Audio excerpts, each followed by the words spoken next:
Turkey's current account gap stood wider than expected at $3.2 billion in February, the Turkish Central Bank said on April 10. The decrease in the current account deficit is mainly attributed to a $346 million decrease in foreign trade, with a deficit recording $3.1 million, and a $38 million increase in services surplus reaching $724 million. Contrary to this, the improvement in the current account deficit was partially offset by a $238 million increase in the primary income deficit, now valued at $853 million, said the central bank. The gap in the current account, however, shrank to $3.2 billion from $3.3 billion a year earlier, the bank added.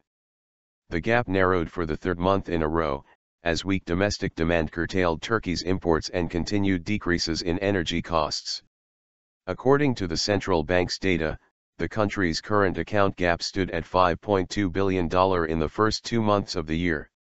The 12-month gap decreased in February to $42.8 billion from $42.9 billion in the previous month. Analysts expect more decreases in the current account deficit within the coming months, along with expectations of a slowdown in the economy and a decreasing trend in energy costs. Turkey's GDP slowed in 2014 and demand has been weak in the early months of this year, according to the official data. The GDP only grew 2.9% in 2014, compared with the 2013 rate of 4.4%.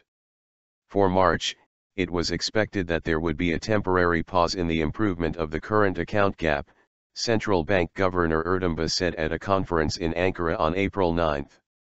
Due to the rise in the car imports in March, we will see improvement in the gap to resume temporarily, he said, adding the narrowing trend in the current account deficit is expected to continue after March, with the help of the decreasing energy prices.